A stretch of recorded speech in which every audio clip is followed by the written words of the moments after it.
Hello, welcome to the broadcast. Give me just a second because at the last moment my microphone got disconnected, so I need to connect it again. Yep.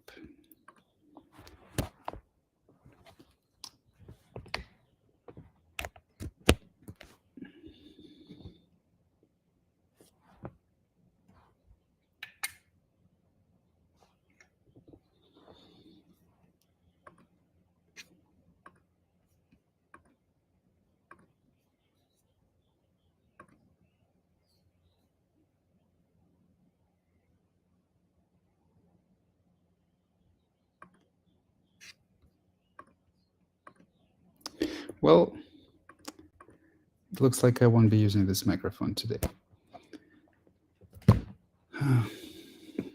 So we'll have to use my laptop's microphone. I hope it works. All right. Well, welcome to the Way of Truth #1. I am your enlightened host, Artem. People just call me Artem. And this is a broadcast where we have truthful, honest conversations on all matters of spirituality. I haven't been doing those for the last year. For the last year, I've been working predominantly with my most close, intimate students on my Discord community. And we've been doing video meetings there. They have actually all been recorded, so they will be posted on YouTube in some time. But now I'm happy to tell that I am resuming public broadcasts. So this broadcast can be watched on YouTube, Facebook, and Twitter.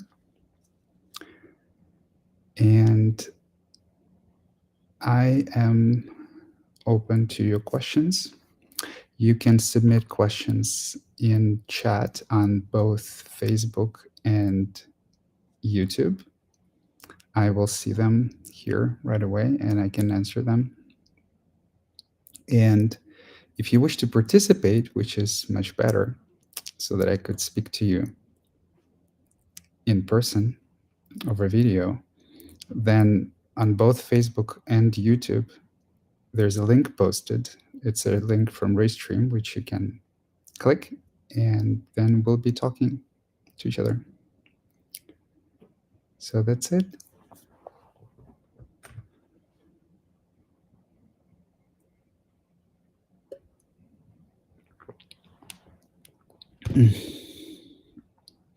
Okay. So we don't have any questions or participants yet.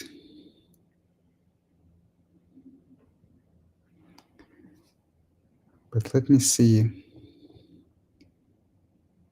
if I have any questions from my Discord community.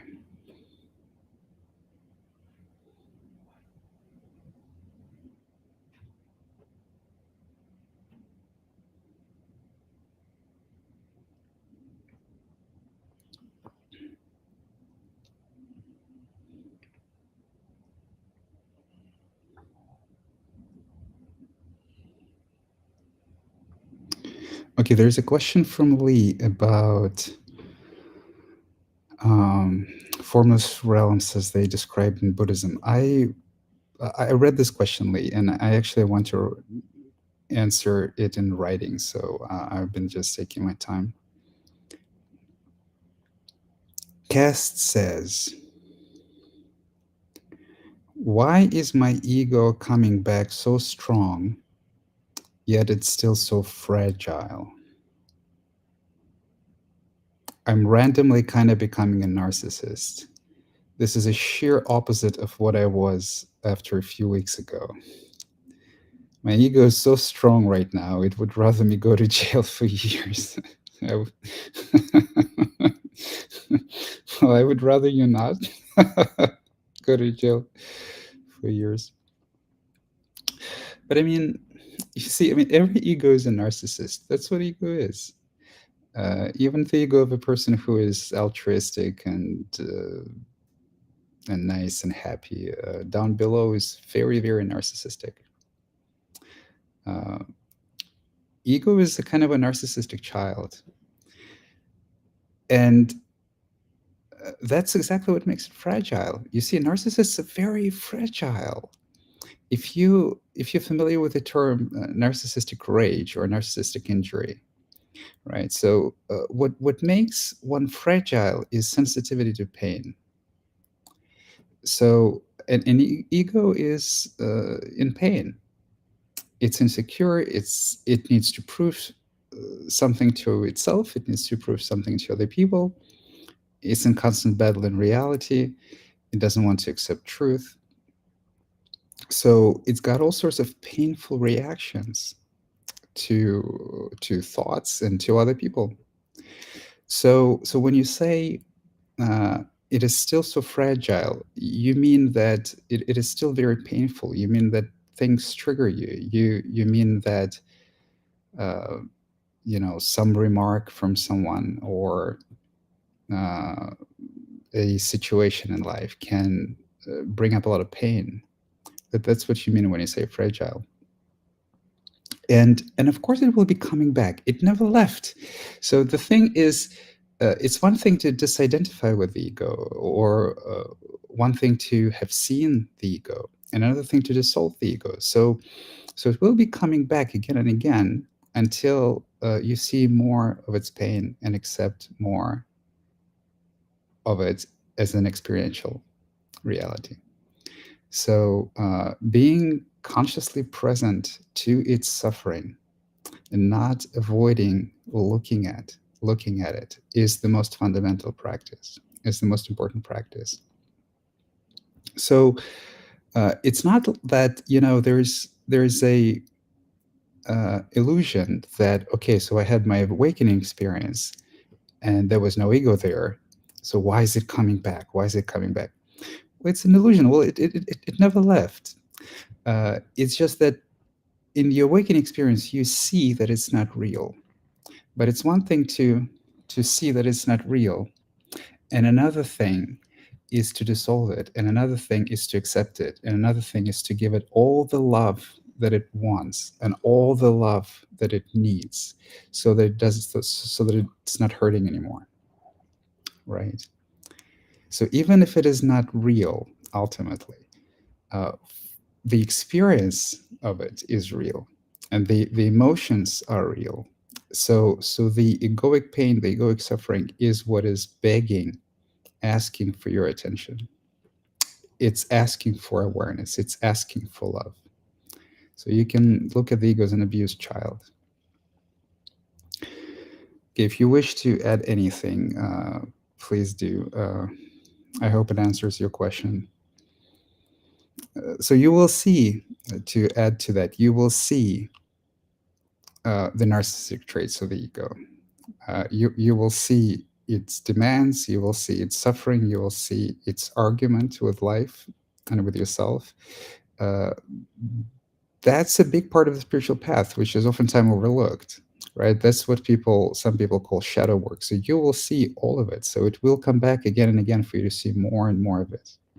It's entirely normal. It's entirely natural, right? That's the difference from between an intellectual enlightenment, so to speak, which happens after a moment of realization, satori or kensho, and deeply embodied realization. So uh, some people call it alignment. Like there are many, many, many, many terms that people use, but that's the most important work. So it will happen. Then you actually continue after a comment from another person. You say, "I'm being the exact opposite of what I was striving for." Yeah, that's usually the case. Yes, yes. Sadistic, egotistical, insecure, etc., etc. Yeah, I mean, every ego is sadistic, egotistical, and insecure, believe it or not. And every ego, on some level, pictures itself better than anyone else. Even the ego of a victim or someone who constantly compares himself negatively to other people, still on some level thinks that is better than everyone else. So that is absolutely, that is what is difficult to see. That is what is difficult to see in yourself.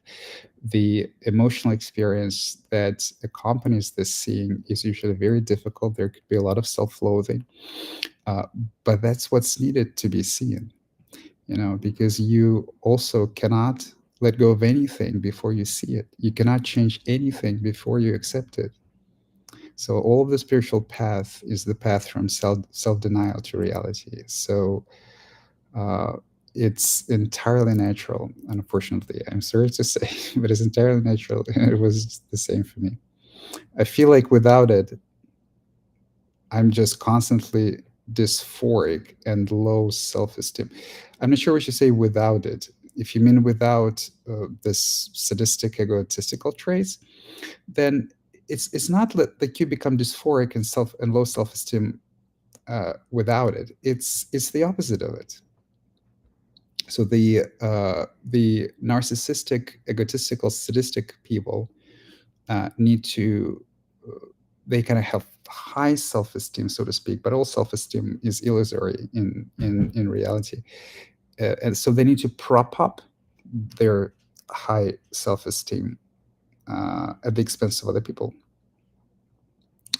constantly, right? So when you stop doing that, you start feeling low about yourself. So it's the opposite side of it. You see, the interesting thing about the ego is that we also are perfectly capable, and we to express all traits, including their opposites, because all egoic traits are nothing but coping mechanisms with their pain. So they're all sort of arbitrary, and they're even equivalent in their opposition. So uh, if you compare yourself positively to other people all the time, that's what you need to cope, right? Then you're perfectly capable to also start comparing negatively yourself negatively to other people all the time, but that's what you're most afraid of. So usually, at least again, that was my experience on the spiritual journey, you will experience all the traits, you see. So it's like if you were very arrogant, then you will also be humbled to the extent that you didn't think was possible. If you evaluate yourself as superior compared to other people, then there will be periods where you evaluate yourself as inferior. um, so if you're proud, you will also experience a lot of shame. If you also live constantly in shame or guilt, then you also start experiencing pride. So all of those things happen on the spiritual path, and it's not like without it you constantly dysphoric and low self-esteem. I think that uh, dysphoria in this case would be the consequence of low self-esteem, right? So you're sort of fluctuating between high self-esteem and low self-esteem, which are both just different sides of the ego, right? uh, you maybe you are used to deriving pleasure from positive evaluation of yourself, but that's not real pleasure. That's not real pleasure. The real pleasure comes from your being. The real pleasure comes from your own existence. The real pleasure comes from life itself, right? Not from the uh, illusion that you're better than everyone else, which is a big thing for a lot of people. That's what drives a lot of competitive behavior. This pleasure never lasts. So once we awaken, once we see, once we have an insight into nature of reality, this pleasure lasts less and less, and we see deeper and deeper layers of what's underneath it, and underneath any quality, always its opposite. So and then you say it's like I'm given two choices being pride or shame. Well, yes, I mean, I haven't even read it that, but that's exactly what I'm talking about, right? Yes, it's like you can either be proudful right now or shameful, right? And but these qualities are equivalent in their opposition. They're all coming from the same mechanism. And as the ego dissolves, you will experience both. You will experience pride, you will experience shame. Both are actually painful. uh, if it's pleasurable for you to be proudful, then it's temporary, actually. uh, Both aren't real security. Both come from insecurity. Both come from the need of approval of others. It's just that when you're prideful, you think that you have it, and then when you're shameful, you think that you don't. But generally speaking, it's the same phenomena. So just being consciously present to phenomenological experience, to sensation experience of those feelings, emotions, exploring them in your body. Let the mind story run. The mind comes up with all sorts of stories. It will explain anything. It will narrate anything. It will make you feel like it makes sense, but it doesn't really. Explore it experientially in meditation. That's what you should do, and uh, that's the only thing that you can do. And you will see deeper and deeper uh, into the illusory nature of it all. Okay, then there's a question from Jeff Dama, which I responded to. And then there's a question from Hajar, which she withdrew. So I don't have any more questions on my questions for Artem channel in our Discord community, except one from Lee, which I want to respond to in writing. Okay, so I am open for questions from you. I don't have much to talk about. I don't usually speak about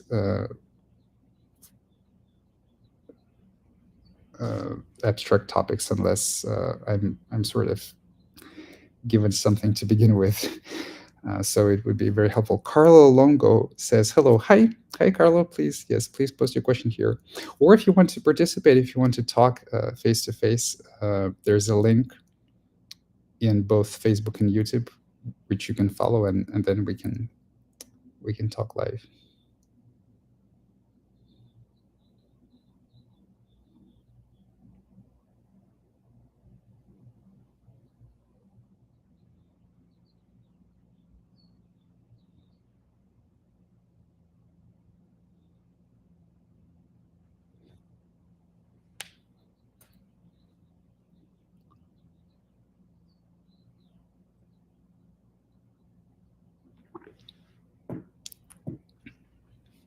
Okay.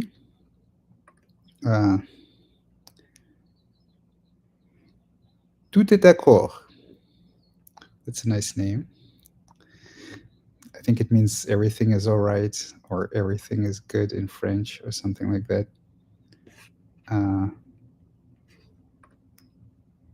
Says, what about thoughts that are not ego related? I am thinking about my intellectual work, which is creative and that I enjoy.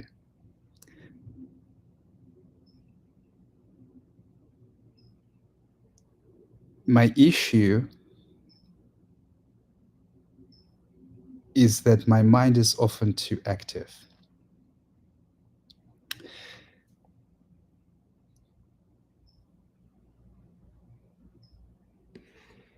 Yes. So then he says, everything is a chord, which is probably the translation of the name.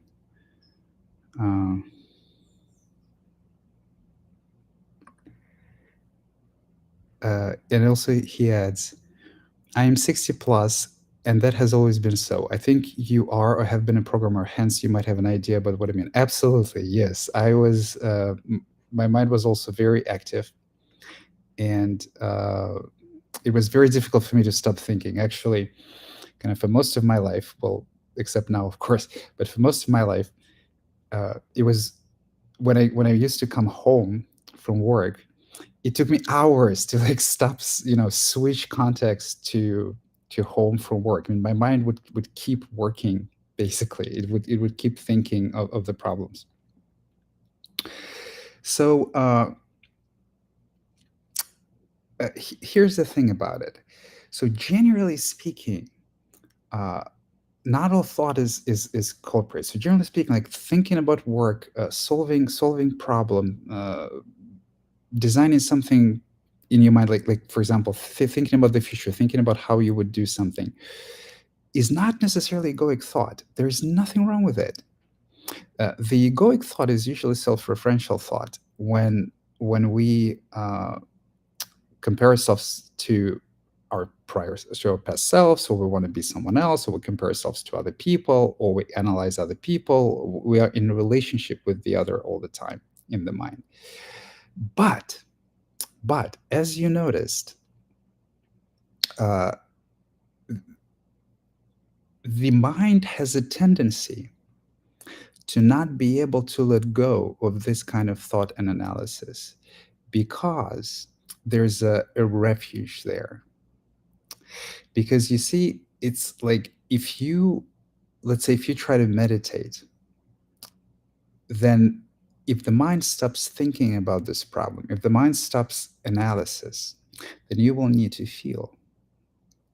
If you're in a family context, or if you're in your home, then for as long as this analysis and work related uh, uh, thing is going on, then you will have to be present. You will have to be much present to people in your family. You will have to be present to what you're doing on the level of the body. So the mind, especially an active mind like mine also was, it sort of develops a tendency to find refuge in analytical activity, right? And that's actually why people like us oftentimes like abstract uh, topics in the first place, right? Why there are so many people, geeks, so to speak, who I was one of them, absolutely, who are attracted to math, who are attracted to engineering, and usually at a young age, because people are painful for us. Uh, but this topic, this particular arena is safe, right? There's logic there and nothing else, and logic doesn't hurt. People are hurt, emotions hurt, uh, being abused hurt. So and of course, it can be extremely creative work and very enjoyable, but you admit it because you say, my issue is that my mind is often too active, but you admit it in a sense that it's not always enjoyable, because if it is enjoyable, then there's no conflict in it. If thinking about what you're currently thinking about is exactly what you want to do, then it's enjoyable, yes, but oftentimes it's not. You just can't stop it, so it becomes tortuous. You would rather drop that and be present here and now, but you can't, right? So when you notice it going on, whether in meditation or in life, uh, it's very difficult to actually stop it. It's not possible to stop it. Like what tries to stop thought is another thought.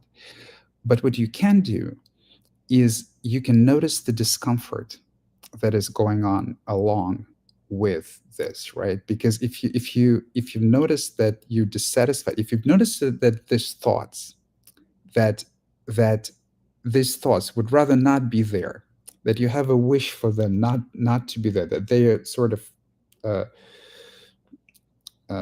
harassing you in a way, right? That means that there's some discomfort, there's some discontent. It could be there's a reason for it, so you would rather pay attention to something else. And this discontent, uh, we're not always connected with it on the level of our bodies, which is what meditation help us do. But this discontent is usually manifest, well, not even usually, but always is manifested as a bodily tension or a specific emotion.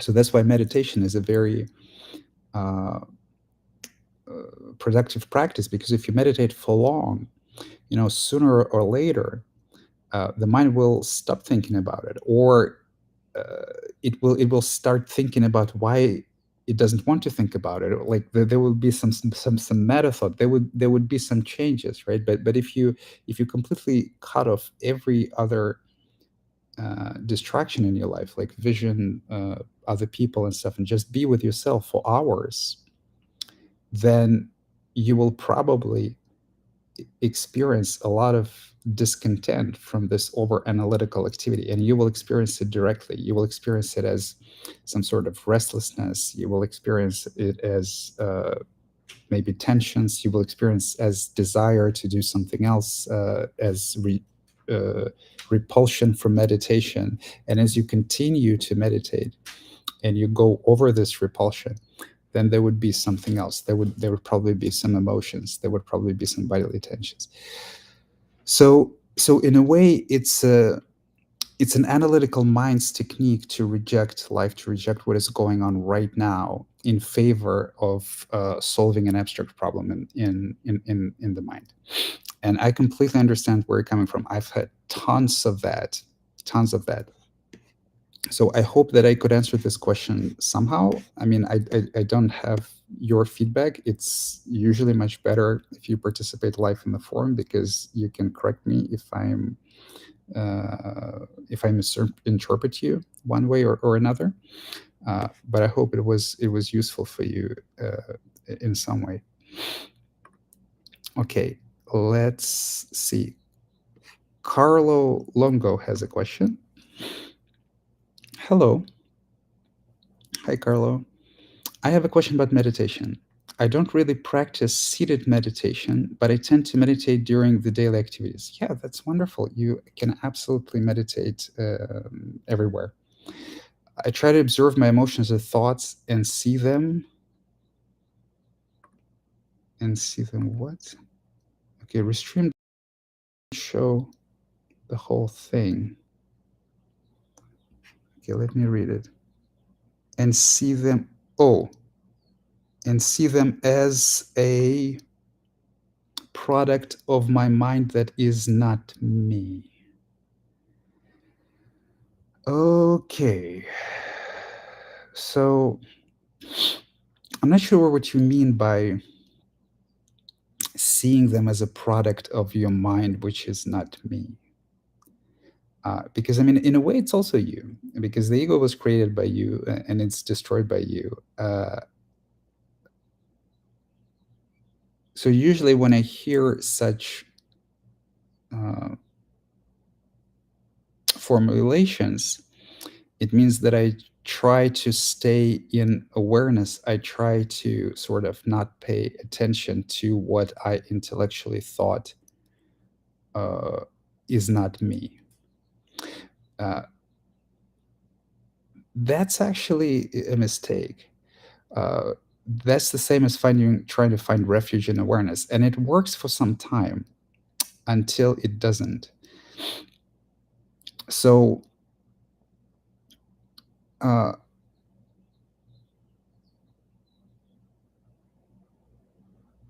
awareness needs to explore all human experience, you see. So if you are moving from something uncomfortable into something comfortable, like, for example, there is an uncomfortable emotion, and you say, well, no, it's not me, let me just feel my body, let me look at the sky, it's so beautiful, and things like that.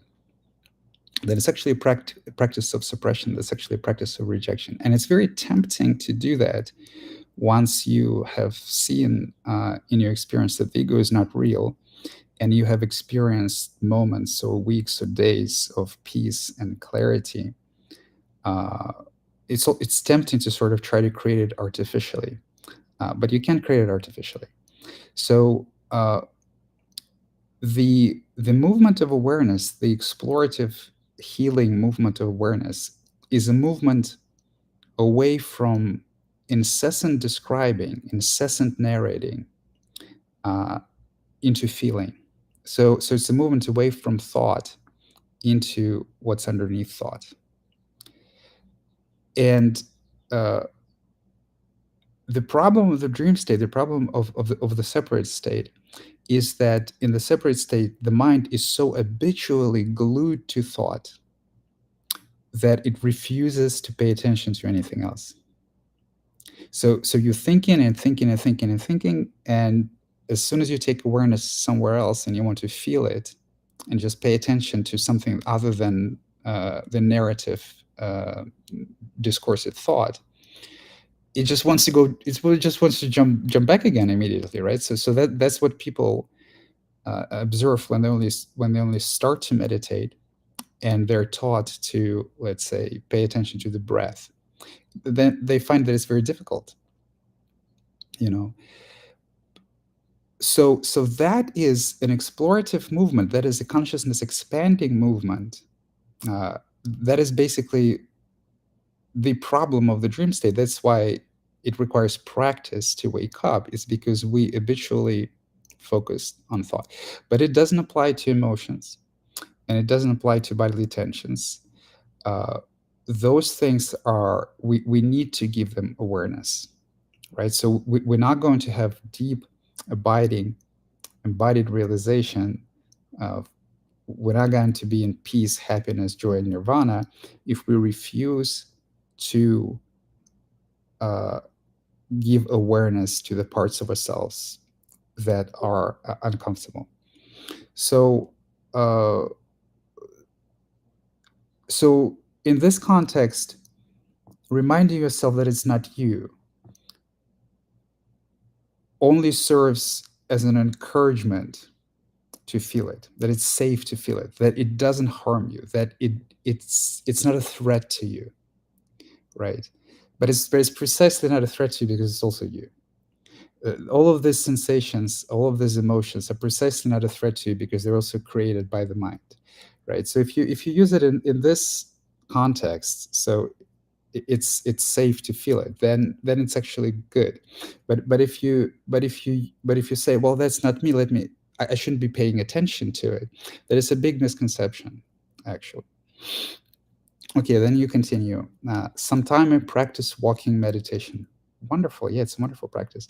Do you think that this is enough, or should I practice more seated meditation in order to get more and more free? Usually it's not enough.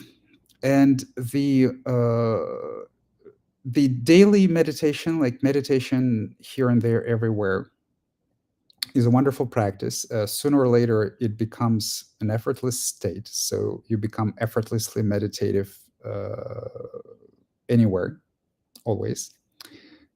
Uh, and that happens when the identification with the ego is broken permanently. It doesn't mean that there's still no ego at that point, but when the identification with it is broken permanently, then the mind enters a effortless meditation state. So that's what I call self-realization. That's what Ramana Maharishi called sahaja samadhi, effortless samadhi.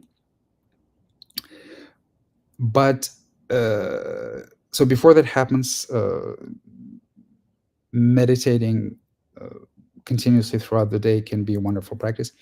It's usually not enough, and the reason is that if you're honest with yourself, you will most likely admit, I don't know if that's the case, but I would guess that meditating as a deliberate exclusive practice for a serious period of time, let's say 2 hours or 2 hours and a half, or like 3 hours, that would be much more difficult for you than remaining meditative during walks. And the reason is very simple. The reason is, it deliberate meditation practice makes you stay with yourself and nothing else but yourself. So it cuts out all distractions, because you see, we are in our minds trained, conditioned to ignore our pain. We are basically, the dream state, the separate state, can be described as the state of continuous distraction of ourselves from ourselves. So we use other people for it, we use TV for it, we use a bunch of coping mechanisms for it: alcohol, cigarettes, drugs, sports, eating, sex, you name it. It's a constant, it's like a ferret wheel of distraction. Because the moment that we stop distracting ourselves, it becomes hard. So that's why meditation is hard for most people.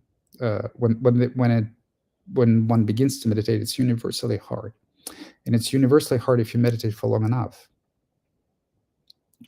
So during the day, there's just much more distraction. Uh, even if awareness wants to, like, let's say, explore your activity deeper, but you have a lot of stuff going on, then it's much easier for you to not let it happen. But in meditation, nothing to look at, nothing to hear, and awareness has nowhere left to go but explore your internal experience, which is usually challenging, right? Because our internal experience is also that of suffering.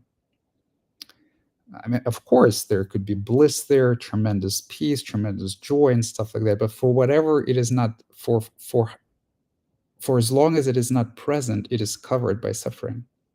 So the suffering needs to be explored first, and then new expansive places of consciousness, we could say it this way, open up.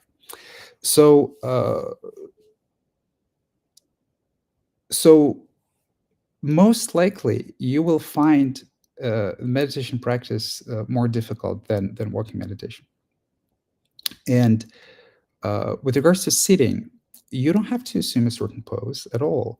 You can sit, you can lie down. Actually, the more comfortable, the more relaxing the bodily position for you in meditation, the more productive it will be. And again, it also has to do with distraction, because if your body is tense, if your body is uncomfortable, then artificially, it's not that like you're lying in a completely relaxed pose and it's still uncomfortable. Then it's usually means those are tensions from the past and you need to explore them. But you put the body in a position that is uncomfortable for you now, and now part of your job is to get used to this position. And of course, it's going to distract you, right? It's going to distract you from the inner work, because now it's sort of additional responsibility, and you may use to this position, or you may not use to it. You may not use to it at all, and it's always going to be distracting. So the more comfortable, the more natural the position is for you, the more relaxing in meditation, the better it is. And I would certainly advise to meditate for a significant period of time.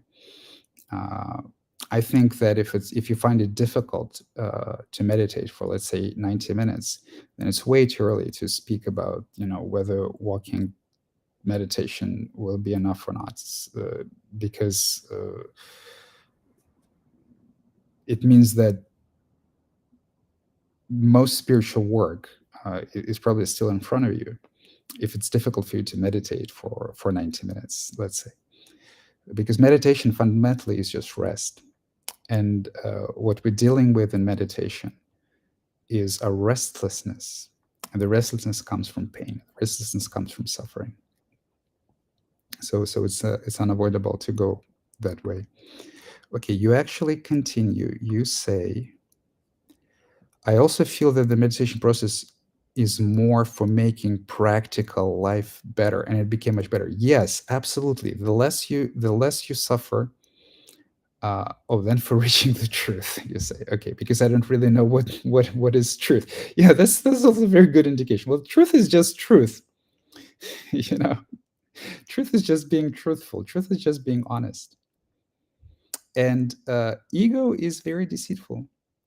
Ego covers its own suffering with a tremendous amount of lies. So so you say that meditation process is more for making practical life better, and it became much better. It does become much better because, so meditation, on one hand, meditation uh, brings to consciousness the unconscious suffering. As we experience the unconscious suffering, we become less resistant towards it. We become less resistant towards it.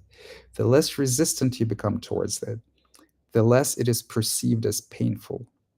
The less painful it is, the less you avoid it.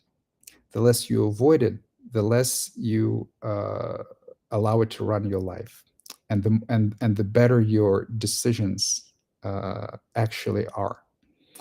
And another way to describe it is that suffering and deceit, suffering and lies, suffering and self dishonesty are deeply interconnected. So you can describe enlightenment as a state of complete self honesty, as the state of complete lack of denial, complete truthfulness with yourself and with others about what's going on. And uh, and that is why it is so peaceful, and that is why it is so blissful, because there is no conflict in it. There is no fight in it. There is no need to deceive yourself or anyone else in it. Most of the lies are unconscious. So we don't know how exactly we're lying to ourselves. Um, it's hidden deeply in the unconscious, and that's why also the spiritual journey has been described as journey into the unknown. That it can be very disorienting. It can be very scary to go into the direction of seeing the things that you've been in denial of or lying to yourself about for years and years, and it can be very, very difficult. And but the lies have consequences, because lies are literally untrue, right? So, like, for example, if you say, if you believe that you are not the kind of person that can do something, or that you absolutely must have something, that's not true. So it's going to be limiting you in a lot of ways, right? So if you, or for example, if you deeply believe that other people owe you something, that's also not true, but it's going to affect your behavior, it's going to affect your decision, and it's also going to be limiting in a lot of ways. So lies have consequences. And on the spiritual journey, what we usually deal with is we deal with the lies about ourselves, with the lies about other people.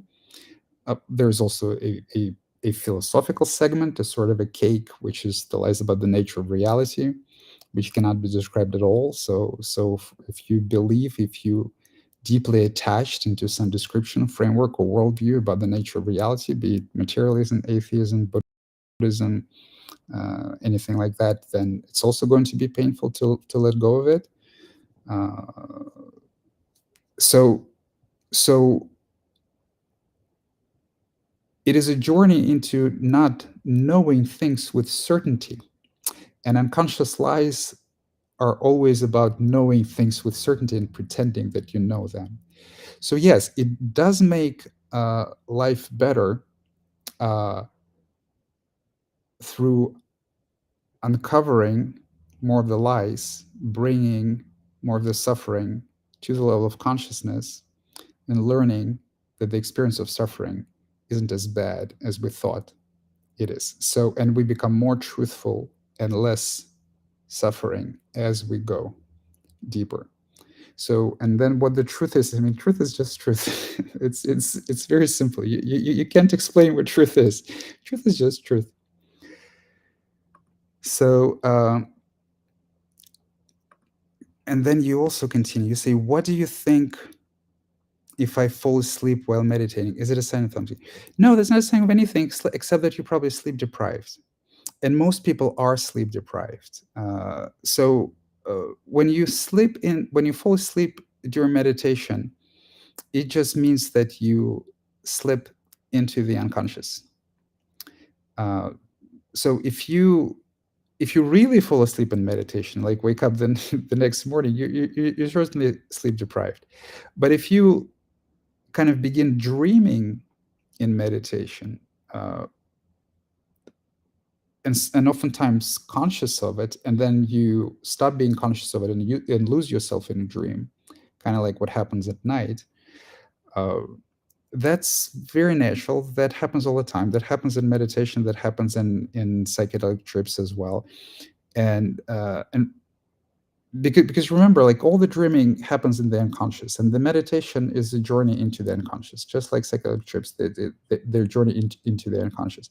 And then when you forget that you're dreaming, and you temporarily identify with this character in in meditation or on a trip, uh, that is having all of these experiences, it's going on also in your mind.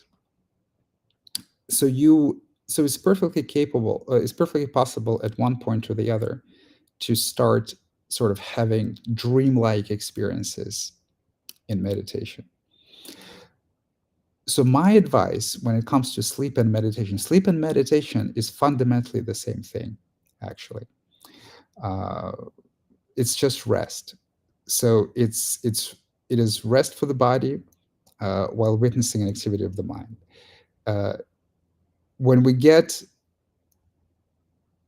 lost in dreaming and or meditation, we just become unconscious. That's that's what happens. So, but fundamentally they are the same.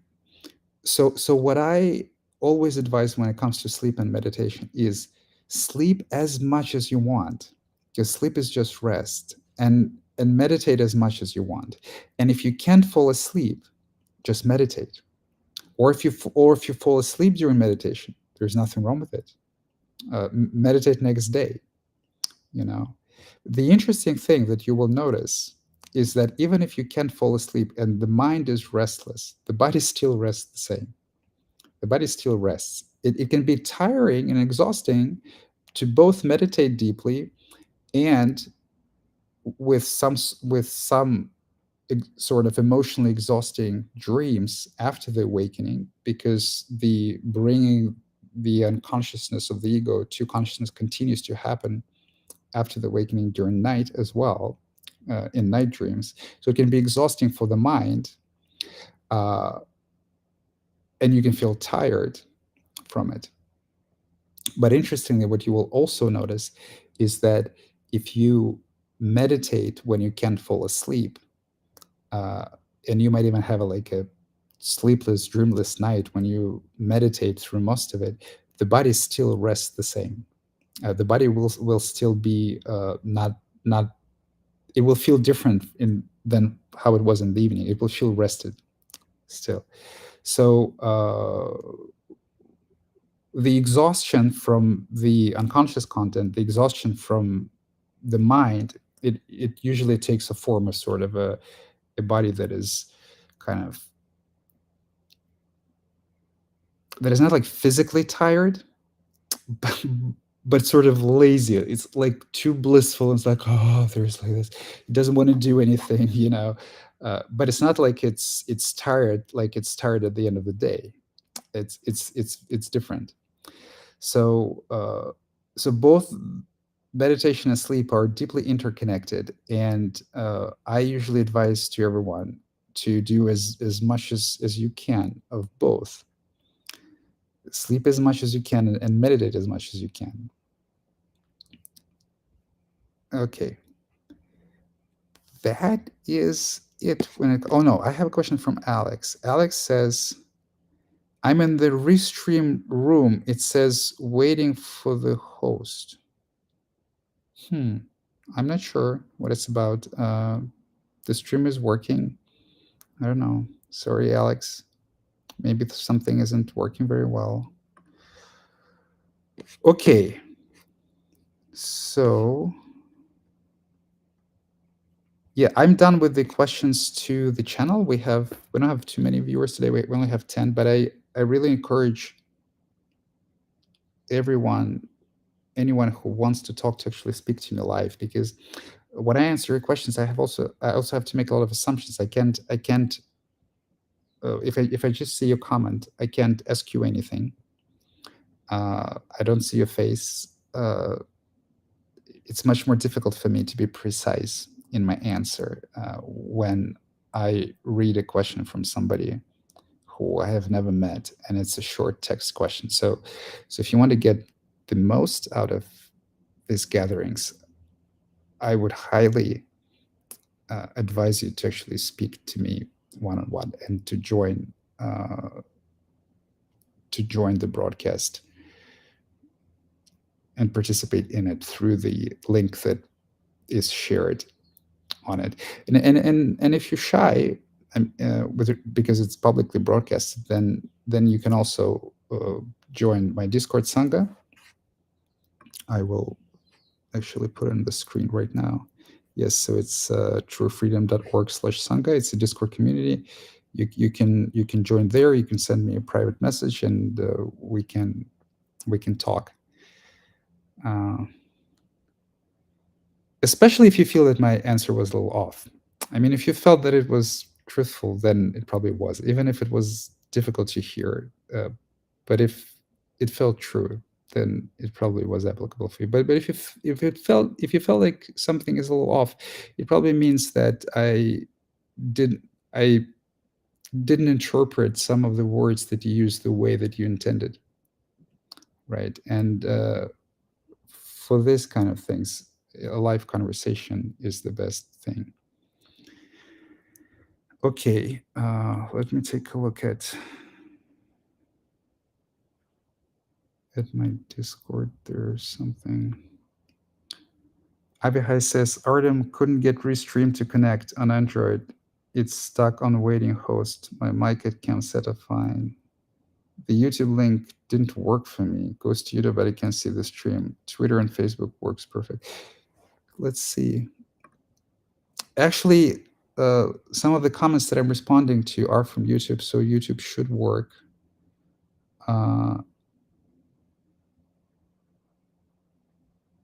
Can anyone try to actually use, because that's the first time that I'm using Restream. So can anyone try to actually click on the link to join the chat and just join it for testing purposes? I would really like someone to try and join as a guest just to make sure that it works. Shay says the same. That's very strange. This is really strange. Let me check that.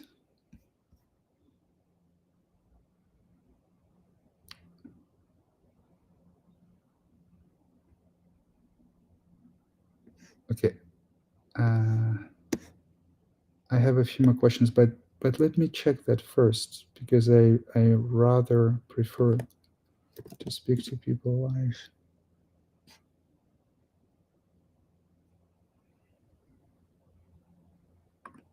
Rather. Oh, so sorry about that. Okay. Where's the link?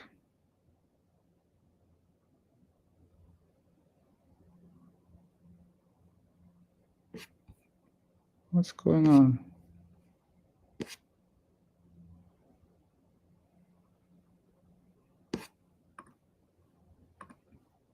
Okay. Huh. Yeah, I don't see the link to join.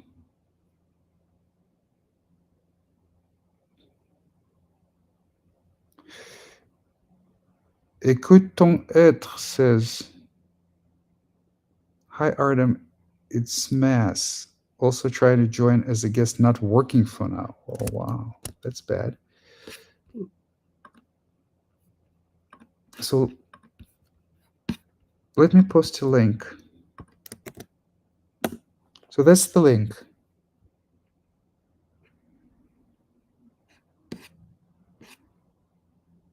It didn't post on YouTube for some reason.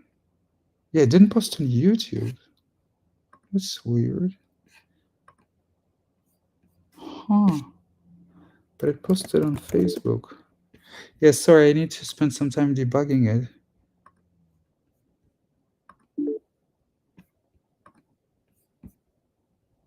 Maxime. Oh, it's Maxime. Bonjour, Maxime. Écoute ton être. Is it listen to your being? Probably.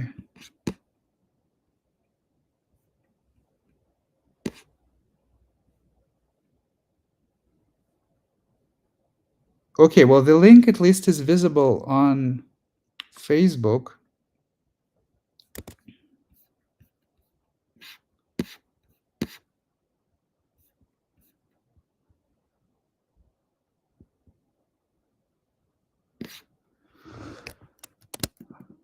Okay, no, yeah, actually, I do have people. Okay, wonderful. So there's a private chat also. Alex says I'm in. There's a possibility to do private chats, and I do have.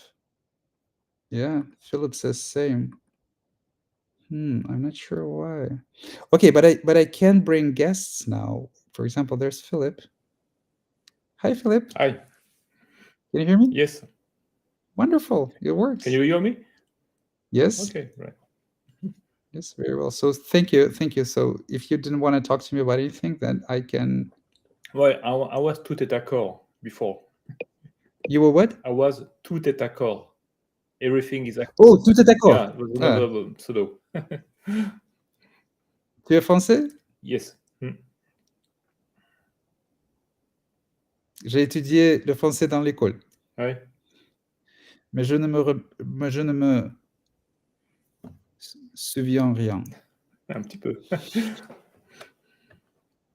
Okay, well, thank you. It was good to see a face. Yeah, it was a bit So complex with to regards to my join this restream thing, I must say. I tried several things. complex, Sometimes it was not connecting, and so suddenly it worked. I don't know why. huh? And what was so? I was concerned that once it shows the screen and it shows the first option is you're invited to restream it, and then it says or enter your name and click next. So I was concerned that most people will just did not understand that there are two options to restream it and to join it and would be Well, really confused about it. I did that at at 8 o'clock here, but at the beginning, but it doesn't work. It was saying waiting for the host, waiting for the host. So And so you typed your name and you clicked next, yes, and yes, then it was waiting for the host, waiting for the host. and now it works. Mm. Well, It's yeah, the I first didn't time have this problem. it's the first time I use Restream. Possibly there is a authorization because I try to do it Restream via Facebook and via Google. And via Google, they say you will be able to connect in 24 hours only. And for Facebook, apparently there was a small delay, and maybe I don't know. It's maybe a kind of thing like this. I had to register, do a lot of things. So I can just hope that it's their problem, a temporary problem with the service or something like this, because I have never had this problem with StreamYard and Restream. At least it appears to be much more professionally made. It just like appears as a much slicker with app with more functionality, and so I really hope that we're not going to have the same problem next time. So let's just hope that it was a one-off. We'll see. But if it continues, then I'll definitely consider other streaming solutions. Thank you, thank you for the feedback. Alex says the same. Yeah, let me put Alex now. Actually, let me put him right now and see. Oh, three people. That works too. Look at that. Oh, like this. This is nice too. Or like that. Whoop. Nice. No, I like this. Hey guys. Hi Alex. Hey, Thanks for checking into. Okay. So you actually asked me a question. Uh, Alejandro says, "Hi Artem, no questions, just glad to see you again." I'm glad to see you too, Alejandro. I mean, hear from you. I'm not seeing you. Alex says, which is you. Uh, is exploring our perversions and dark side included in the process of healing our pain? Absolutely. That's all I can say. Yes. also can't be Whatever you call avoided. a perversion is just pain. Mm. I mean, suppressed pain usually finds its outlet in perverted ways. Yeah, so it's not really a perversion. It's just pain. I mean, you can say that for a healthy adult, anger is perversion, hatred is perversion. I mean, and people hate each other for so many. People are intolerant to each other. Okay, sorry. I just got a message from Restream. It says, looks like one of your streams has connection issues. Yeah, it looks like they're having trouble. I'm not sure which one they're referring to, YouTube or yeah. So perversion is basically disallowed pain. Yeah, and it's a pejorative term. It's a judgmental term, and I know you might use it in a different way. That the kind of this process is somewhat masochistic, so it feels like perversion. But no, it's just exploring what's already there. You cannot create more pain in meditation. Meditation, just close your eyes and do nothing. So everything that arises in meditation as perverted or painful or difficult was already there.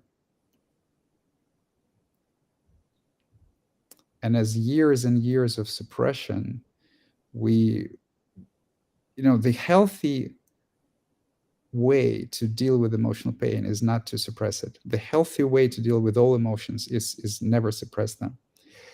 Suppressing emotion is itself perversion. So we do it for years and years and years and years, and we are full of very strange tics and tensions and weird coping behaviors and weird things which we can describe as perversion. But it's absolutely fine. It's absolutely natural. Yeah, it's a part of it. Yes, most definitely. So what about if it involves, another person and the impact or the consequence is somewhat harmful to them? Yes, very good question. So when it involves another person, then it's usually a question of consent. So, like, for example, even some practice which can be described as very perverted, like BDSM, then it can be a wonderful spiritual practice if it's approached by two people who love each other, who accept each other, who accept their sexual kinks, and and uh, and explore themselves together with love, acceptance, care for each other, consent, and care for each other's well-being. So it's the same. It's the same when it comes to sort of emotional arguments or confrontations or any sort of communication. So if you have a consenting partner, then you can do all sorts of stuff. You can communicate in all sorts of ways. You can explore your psyche, their psyche. You can explore your painful reactions to a lot of things. Usually in life, it's much more difficult than that, and because it basically implies that you're both on the spiritual path and you're extremely committed both to the path and to each other, and that your love, your unconditional love for each other is just so strong that there's no risk of you starting hating each other from allowing to explore each other's pain. So that's one of the reasons why spiritual communities can be very beneficial. That's why I created the Discord, because so on Discord, you by default you sort of have consent in expression at the very least, and in ego fight, by default you have consent with regards to an adversarial conversation. That's why tagging other people who you're not already in a conversation with is disallowed on ego fight. So all sorts of practices that take you into a direction of greater intimacy can be a wonderful practice.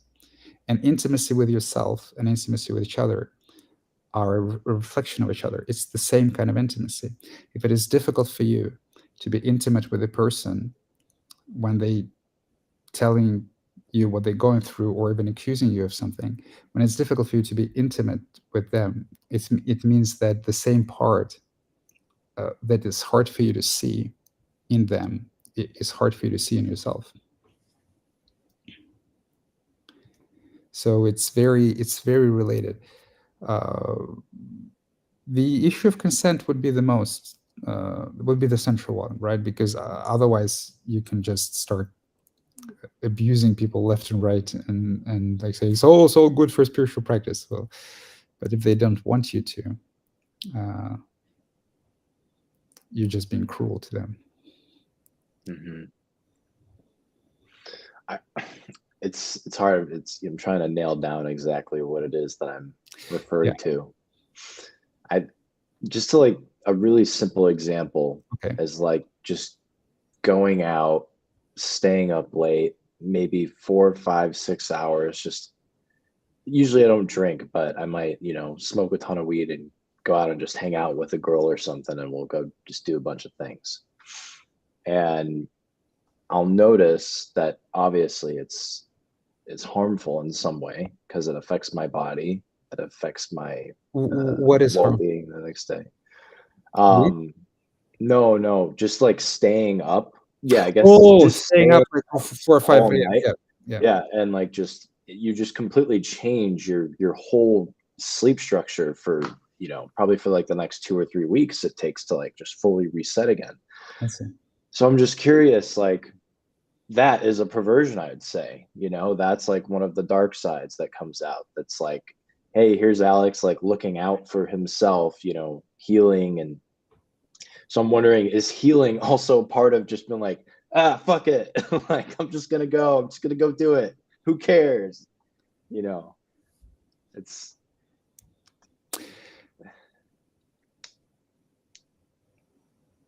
Okay. So you were talking about something that you enjoy in the moment, but then later brings you consequences, which are difficult. Does it or does it not? No, I would say it does, but maybe I've just been tolerating them really well, so it's not. Yeah, because the way that you're talking about it, what I'm hearing is much less of a, okay, well, like it would be the case with alcohol. Like I drank and partied up until 6 a.m. and then next morning I woke up with such a headache and all I could think of is never again, never again, never again. And then I did it anyway next week. And I'm not hearing a lot of that. What I'm hearing more is like, okay, so I smoked weed and stayed up until 4 or 5 a.m. and yeah, it was somewhat difficult on my sleep, maybe a little, but I really enjoyed it, but I'm still judging myself for it. I see. Does sometimes our judgment for it kind of keep it going? But what's wrong with it? You haven't explained what's wrong with it. I mean, you said something about sleep structure. I understand. Yes, of course. Yes, but I mean, like for example, if you work, then it could be difficult. But if you stay one night up until 4 or 5 a.m. and then next day you just sleep for 3 hours or 4 hours during daytime, or maybe a couple of days you just take a bunch of naps during daytime, and you totally fine. What's wrong with it? And I can see anything wrong with it either, Nothing. Yeah, it's all good.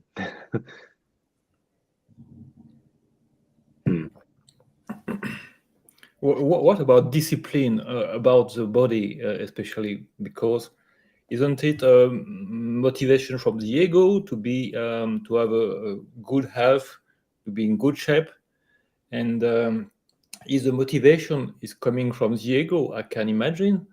So I can see a positive side of the ego wanting to be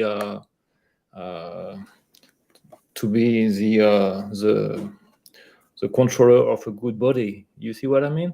Yes, absolutely. So the question about healthy lifestyle, healthy food, and things like that, and the discipline that comes from that is very interesting one. But let's try to pick it apart. So if you so one thing is the judgment and blame that comes with it. So you have to remember that uh, it's impossible to learn to treat yourself better or to treat others better by being accused, diminished, despised, hated. It's not possible. So if you have, let's say, uh, if you have an abusive father who hits you every time that you do something not so good for yourself, he's not going to make things better. So we do it in our minds all the time, right? So usually, oftentimes, when we speak about discipline, we're also very judgmental towards ourselves. We say, well, what's wrong with you that you can do that? You know, and it doesn't really help. So it's a habit of the mind that is putting us back, not forward. Generally speaking, yes, if you know something is good for you and you have also seen it in your experience, like for example, you stopped eating sugar or sugar treats and you started eating a lot of fruit, you replace it with fruit, and you see that it's healthier, it's better, it's even more tasty. So the a good habit stays if you see in your own experience that it's good for you, that you actually feel it yourself. If you know something is good for you, and not because just by because someone told you, but you have seen it in your own experience, you know something is good for you, but it's still difficult to maintain this practice, right? Then there's an inner conflict. The part that needs an exploration isn't is why is it difficult, you know? And it's usually not because of lack of discipline. That's just more judgment. Like, oh, you can't even do that. Look at that. Look at yourself and blah blah blah and blah blah blah. You don't have enough discipline. Blah blah blah blah blah blah. But if you already know that it's good for you, why is it difficult? That's the question. Why the fuck is it difficult? And the answer is usually because the unhealthy habits that we have are the habits of coping, are the habits of distraction. It's like we have a habit of like reaching for candy every time that we feel uncomfortable or emotional, right? And of course, if that's the habit and it hits us with all the sugar, and we also have been doing this for years and years and years, it's going to be difficult to replace it with fruit, regardless, even if you saw it that is better for the body. Because at this moment, what you're really looking for is relief from the pain that is already there, distraction, to replace it with something else. And the same can be applied to things like, even to things like sex. I mean, if you're really a sex addict, which isn't a very common thing, less common than people think, then you do sex for exactly the same reason. It applies to alcohol. It applies to a lot of our bad habits. So our bad habits, it's like a healthy organism doesn't form a bad habit. It's very interesting. Even like even this there was this study that they did all wrong that sort of proved that heroin is extremely addictive by making a lonely, isolated, caged mouse to choose between a sugar spiced water and heroin spiced water, morphine spiced water, and it would just choose morphine until it died. But someone much later reconstructed the study by actually putting it in a much more natural environment, so there wouldn't be just a one poor, isolated, enslaved mouse, but there would be lots of mice, lots of space, toys to play with, mates to mate with, food, so that they could be reasonably happy in this environment. And none of them chose morphine. So you see, a healthy, not suffering organism doesn't form bad habits, because you can see immediately, if you connect it to your body, if you're not suffering, you can see immediately that what you just did wasn't pleasant. The body knows how it feels. you know Morphine is only addictive because it temporarily takes away the suffering that is going on in the mind, that it temporarily stops the experience of discontent. And the same applies to alcohol. That's the only reason it's addictive. Other than that, it's a very strange neutral experience. If you don't suffer, then even if you take enough morphine to like just completely fly away, it's not there's no bliss in it. It's like falling asleep. Like what it's useless. It's only so pleasurable because the suffering is constant in the mind. And so I think Muji once said, actually, I don't quote Muji very often, but he said one time, all good habits manifest spontaneously in a liberated mind. That's actually very true. So the habits, all the good habits, they sort of spontaneously arise as something you begin to want to do. The more you deal with the present suffering, the more conscious you become, the less resistant you are to feeling your emotions and your body. Does it make sense? Mm-hmm.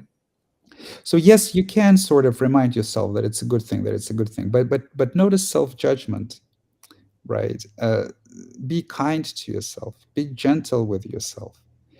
And if you speak to yourself about discipline, you already know that it's a good thing, right? So the investigation must be not what's wrong with you that you don't have enough discipline not to do. That's not an investigation. That's judgment.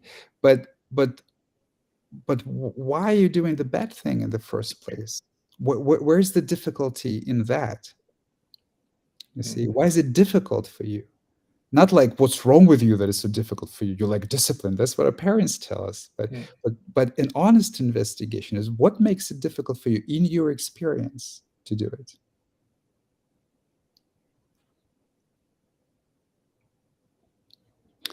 Okay, let's see if I have.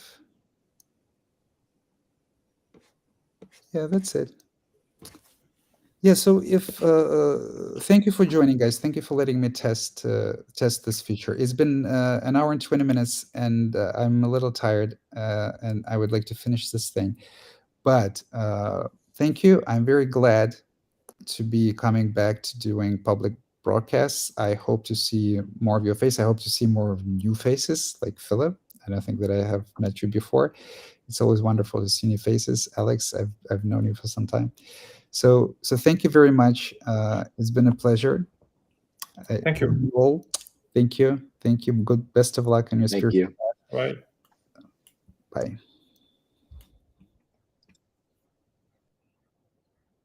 And for those who are still listening, I wanted to encourage you to join my Sangha. If you wish, come to my website. I'm a spiritual teacher. I write a lot about the spiritual path, enlightenment, methods of practice, different stages of the path. We have a Discord community, which is quite active. And I also do in-person meditations and retreats and provide personal guidance. So if you join this Discord community, you can send me a private message. We can talk. There are a lot of practitioners there in different stages of the spiritual path. So please, by all means, I invite you to do that. And thank you for watching. With that, goodbye. Bye.